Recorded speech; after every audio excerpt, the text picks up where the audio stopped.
थाखो 7आव फरायफुनाय 12 बोसोर बैसोनि सासे बर' हौवासा गोमानानै दं रायजो राजा नोंथांमोन।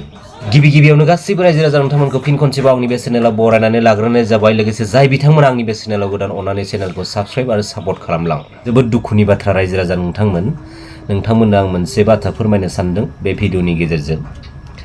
धेमाजि जिल्लानि सिमेन्ट सापरि हालामनि सिङाव थानाय मागुरमारि गामिनि मुस्रि कुमार बसुमतारी आरो मुस्रिमा खानस्रि बसुमतारीनि आंगो फिसाज्ला अरबिन बसुमतारीया गोमानानै दङ। मिथिनो मोननाय बायदिब्ला जाय गथ'आ गोमानानै दङ बे गथ'आ 12 जुलाइ 12 जुलाइ फुंनि 8 बाजिसोआव न'निफ्राय ओंखारबोदोंमोन। बे ओंखारबोनाय समनिफ्रायनो बिथाङा न'सिम सहैफिनाखै होननानै जों मिथिनो मोननाय जादों। अर्थात माने गथ'आ बै 12 जुलाइनिफ्रायनो माने गोमानानै दं आरोना रायजो राजा नोंथांमोन। बेखायनो जाय गथ'आ गोमानानै दङ बे गोमाजानाय न'खरनि बिमा बिफाया ससियेल मिडियानि गेजेरजों मोनसे खावलायहरदों जे सोरबाफोर जुदि बे गथ'खौ बहाबाफोर नुसनबायोब्ला बिथांनि न'खरनि नाम्बाराव फोरमायहरनो थाखाय। बहाबाफोर जुदि बे गथ'खौ नुसनबायोब्ला नोंथांमोना बे स्क्रिनाव होना दोननाय नाम्बाराव कल खालामनानै फोरमायहरबानो जाबाय। मबाइल नाम्बारा जाहैबाय 8011996046। बे नाम्बाराव नोंथांमोना जुदि बे गथ'खौ बहाबाफोर नुसनबायोब्ला कल खालामनानै फोरमायहरबानो जाबाय। सासे हिनजाव मानसिनि उदैया 2 मासाव मालाबाबो गिदिर जायानो। दा दिनै नोंथ' मोजां मानसिमोन, नोंथ' भाइराल खालामनो नाङामोन। आं एसेबां बुरबक, आं नोंसोरनि दुश्मन। समाव बिथांमोननि ससियेल मिडियायाव मिनिंलेस पइन्टफोरखौ लानानै माने सोंखारिलायबाय थानाय, दावराव जालायबाय थानाय माने नुनो मोनगासिनो दं रायजो राजा नोंथांमोन। बिसोरनि सायाव भिडिअ खालामनानै नोंथांमोननि सेराव आं भिडिअ लाबोनो सानाखैमोन। नाथाय मोनसे पइन्टनि सायाव आं बाथ्रा बुंनो थाखायसो बे भिडिअखौ लानानै फैबाय रायजो राजा नोंथांमोन। आरो बे पइन्टआ मा रायजो राजा नोंथांमोन? बे पइन्टखौ लानानै जों सावरायनायनि सिगांनो दा बे बिथाङा मैदोम बसुमतारी नामा? बे मैदोम बसुमतारीखौ आङो फंनैसो बाथ्रा बुंहरगोनि सिगाङावहाय। माने मैदोम बसुमतारीया मा बाथ्रा बुंहरदों मिथिना मोननाय बायदिब्ला एनिथिं एमजेना जिसिबि इन्जिनसोनो। गिबियाव बे मैदोम बसुमतारी ना मा होनो बेखौसो आं फंसे बाथ्रा बुंहरनि।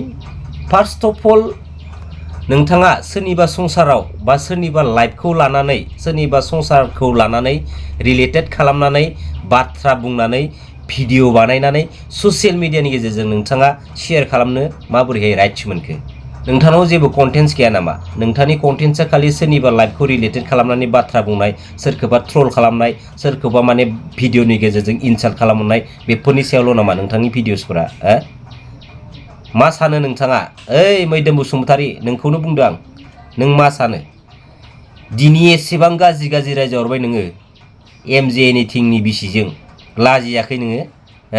बे ससियेल मिडिया प्लेटफर्मनि गेजेरजों नोङो एसेबां गाज्रि रायजाहरबाय नोङो। नों लाजियासै?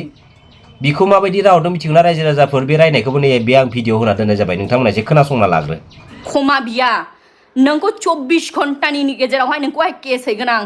नों जुदि क्षमा बिया नोंखौ केस हैगोन आं। सोर गुन्डा बे मैदोम बसुमतारी ना मा बसुमतारी? गुन्डा? नों नोम्मानि उदैनिफ्राय जोनोम जायाखै नामा नोङो? बबे गुदुंनिफ्रायनो गना फैनाय नोंलाय? बबे गुदुंनिफ्राय गना फैनाय नोङो? लैजा गैयि। बेनि गेजेराव दिनै एनिथिं एमजे ब्रादारमोननिबो एसे गोरोन्थि दङ। जाय गोरोन्थिनि थाखाय दिनैनि समावबो माखासे सुबुंफोरा नोंसोरखौ लानानै ससियेल मिडियानि गेजेरजों ट्रल खालामनानै बाथ्रा बुंबोनाय, शेयार खालामबोनाय जों नुनो मोनगासिनो दङ। जाय गोरोन्थिनि थाखायनो दिनैनि बे समाव नोंसोरखौ लानानै ससियेल मिडियानि गेजेरजों ट्रल खालामनाय, बायदिसिना मिनिंलेस बाथ्राखौ लानानै भिडिअ खालामनानै शेयार खालामबोनाय जों नुनो मोनगासिनो दङ। गोरोन्थिया सोरनाव जाया? बयनावबो जाफ्लांबागौ गोरोन्थिया। नाथाय जालांनाय माखासे जाथायफोरखौ लानानै जायफोर मानसिफोरा दिनैयो जोंनि गेजेराव ससियेल प्लेटफर्मनि गेजेरजों माने खनले बेफोर बाथ्राखौ माने रायखांनानै माने जोंनि गेजेराव जोंनि थासारिखौ माने गुबुंले खालामनो नाजाबाय थायो। दा समाव बैफोर मानसिखौसो जोङो माने साजा होनांगौ मिथिगौ ना? बैफोरबायदि मानसिया मा सानो मिथिगौ ना? गावखौनो गाव माने गावल'सै आरोना। समाजाव माने रावबो गोरों गैला, माने समाजाव रावबो मानसियानो गैला। ओरैबायदि माने रावखौबो सनमानखौनो होला बिसोर समाजनि मानसिफोरखौ। माने ससियेल मिडियायावबो समाजनि मानसिफोरा नोजोर होबाय दं बेखौबो माने बिसोर साननो रोंला। ओरैबायदि मिथिगौ ना? बैफोर मानसिखौसो दिनैनि समाव जोङो माने साजा होनांगौ मिथिबाय रायजो राजा नोंथांमोन।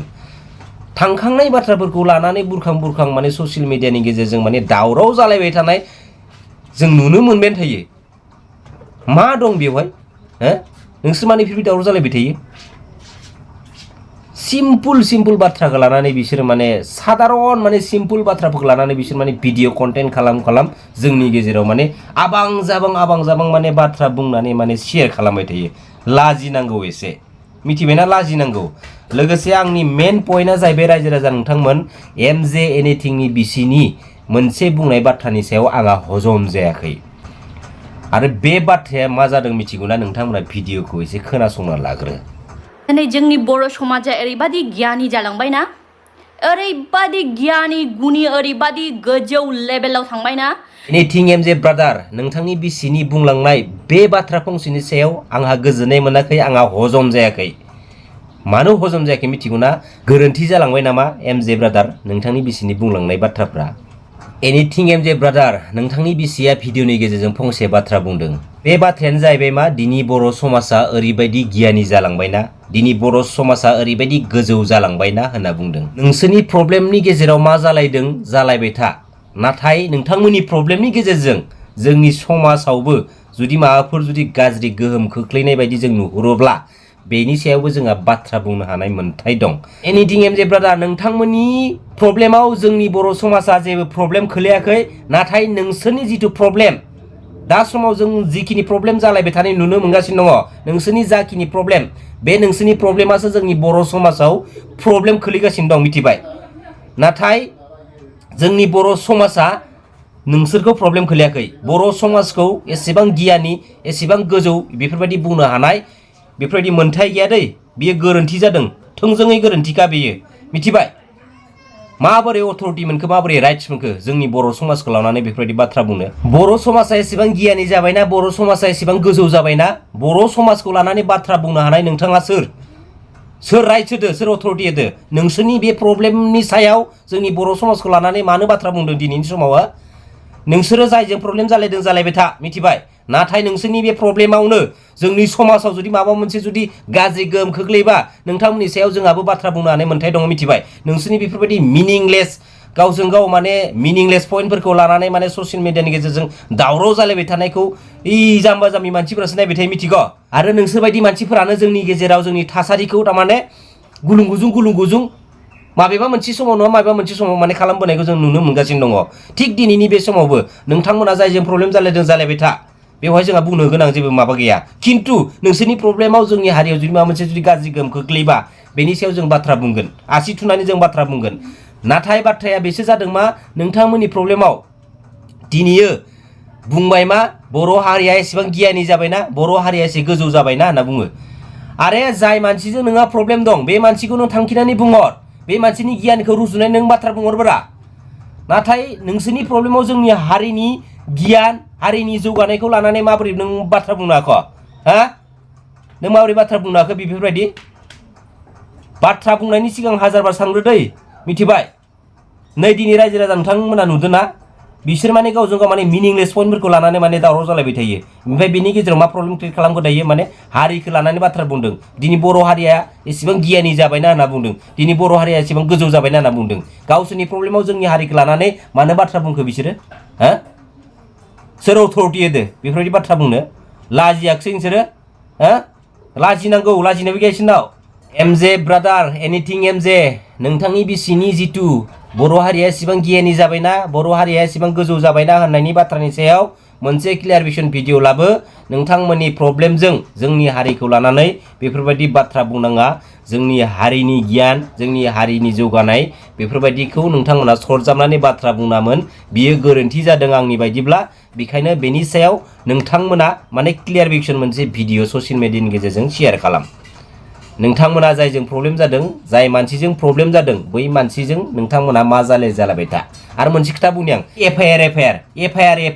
एफआइआर होनोबा सिरि होबोरा एफआइआर होनायनि सिगाङावलाय मा ससियेल मिडियानि गेजेरजों एफआइआर होगोन मागोन बिदि माने दावराव खालामथायो जायनि सायाव नोंसा प्रब्लेम जादों आरो जाय मानसिया नोंसोरखौ प्रब्लेम क्रिएट खालामदों बेवहाय जुदि नोंथांमोना जुदि हजम खालामनो हायाखैबा बा एक्सेप्ट खालामनो हायाखैबा नोंथांमोना बिनि सायाव एफआइआर होब्रा सिरि आरो जाय मानसिखौ लानानै नोंथांमोना एफआइआर होगोन बे मानसियाबो कर्टनिफ्राय मोनसे नटिस थांखायोना अट'मेटिकलि बेयाबो अट'मेटिकलि मिथिखागोन मा भिडिअनि गेजेरजों एफआइआर दावराव जाबाय नोंसोरलाय एफआइआर साला लाजिनाय गैया मिनिंलेस बाथ्राफोरखौ लानानै ससियेल मिडियानि गेजेरजों दावराव जालायबाय थायो मा जागोन रायजो राजा नोंथांमोन बेफोरबायदि साधारन मिनिंलेस पइन्टफोरखौ लानानै जोंनि गेजेराव माने दाङाबाजि जालायनायखौ जों नुनो मोनगासिनो दं मिथिगौना शेमलेस मिथिगौना लाजिनाय बेफोरबायदि मानसिनाव मिथिबाय नेक्स्ट भिडिअ लोगो मोनलायसिगोन रायजो राजाफोर खुलुमबाय।